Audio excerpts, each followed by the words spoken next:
Let me start with something a little raw. I never expected my half-sister to be the villain of my life story. We weren't close, sure, but she was still family. Or so I thought. Growing up, I lived with my mom. My dad had a second family after divorcing her. I met my half-sister Clara when I was around 12 and she was 10. We'd see each other during the occasional weekend or family event, but we were never particularly close. Our moms hated each other, and honestly, the tension always bled into our relationship. Still, I tried. I invited her to my birthdays. I shared my stuff. I treated her like a sister. She, however, treated me like competition. Fast forward to adulthood. I built a career in digital marketing, worked my way up, and had a decent life in the city. Clara took a different route, bounced from job to job, spent a lot of time trying to become some kind of influencer, and always seemed to be in someone else's shadow. Usually mine. Then I met Ethan. Ethan was warm, grounded, intelligent, everything I'd hoped for in a partner. We met at a mutual friend's book launch party and just clicked. He wasn't flashy, and he certainly wasn't the type Clara would go for, which is probably why I never suspected anything. After 2 years of dating, he proposed on a quiet weekend getaway to the mountains. It wasn't extravagant, it was perfect. Just us, a little snowfall, a fire pit, and that look in his eyes when he asked me to be his wife. I said yes. Planning the wedding was chaotic, expensive, and exhausting, but I wanted it to be special. My mother passed when I was 25, and I had inherited a small house she owned. I sold it and put a huge chunk of that money into planning our dream wedding. Venue, catering, dress, photographer, custom rings, the works. Clara showed a lot of interest. More than I expected. She offered to help with dress shopping, gave unsolicited opinions about colors, flowers, seating arrangements. I chalked it up to her wanting to feel involved, and maybe, just maybe, we could finally bond as sisters. How naive I was. For weeks before the wedding, Ethan started acting weird. He said he was stressed. Work was hectic. I assumed he had pre-wedding jitters. He was still sweet, still present, but he seemed distracted. Then, 3 weeks before the wedding, Ethan disappeared.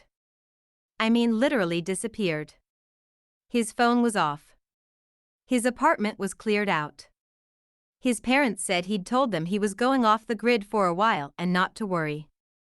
No one seemed to think it was a big deal except for me, the woman he was supposed to marry in 21 days. I lost it. I cried, I panicked, I even filed a missing person report, which the police didn't take seriously because he left voluntarily. But in my heart, I knew something was deeply wrong. Then came the gut punch.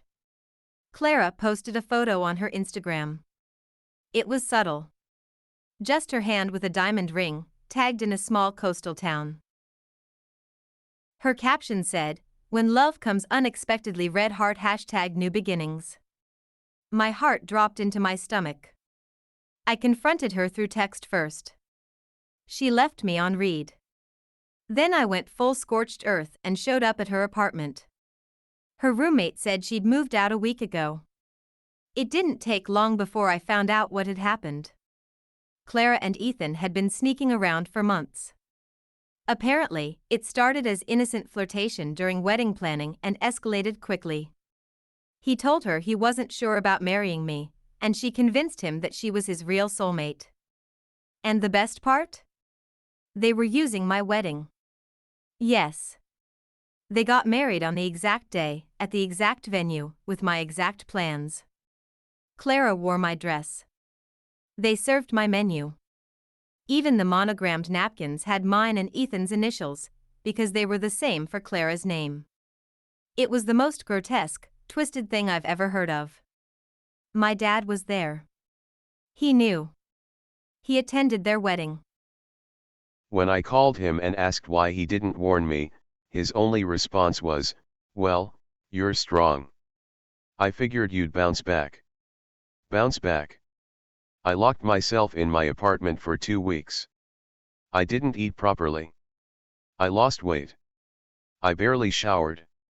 The betrayal wasn't just romantic, it was familial. My blood had stabbed me in the back and twisted the knife until I bled out emotionally. But here's the part no one expected. I rebuilt. Quietly, deliberately, and with more strength than I ever knew I had. I changed jobs. I moved to a new city. I started therapy. I started hiking again, doing yoga, cooking for myself, meeting new people not to fill a void, but to honor me again. I even adopted a dog named Frankie, who became my emotional support and the best cuddle bug ever. Then came the karma. About 14 months after their wedding, I got a message from Clara. Yes. Clara. She sent a voice note. Her voice was trembling. Hey. I know I'm the last person you want to hear from. But I need to talk to someone. I'm sorry, okay? I really thought he loved me. But it's all gone. He left. Just left. Said he couldn't handle it anymore. He's been cheating for months with someone he works with. She's pregnant. I have nothing. Nothing. I didn't reply. Not because I wanted to be cruel, but because I had nothing left to give her. She took everything from me, my love, my family, my peace. But she never got my soul. And now? I was free. As for Ethan? He married Clara for the thrill, for the forbidden fruit fantasy. But real life? Bills, work, insecurity, the ghost of me haunting their story? That wasn't part of his fantasy. He bolted the moment things got hard. I sometimes still wonder how things would have turned out if I hadn't been betrayed. But those moments are rare now. Mostly, I just feel free. My peace didn't come from revenge or watching them fall apart. It came from building myself back up from ashes they thought would bury me. Now Clara's alone. Ethan's probably onto his next love story. And me? I'm walking my dog through trails every weekend. I've started dating again casually, slowly, on my terms. And for the first time in a long time, I feel like the main character in my life again. To anyone out there who's been betrayed like this, family or love, let me just say, you don't need to destroy them to win. You just need to keep living. And trust me, that's the best revenge there is.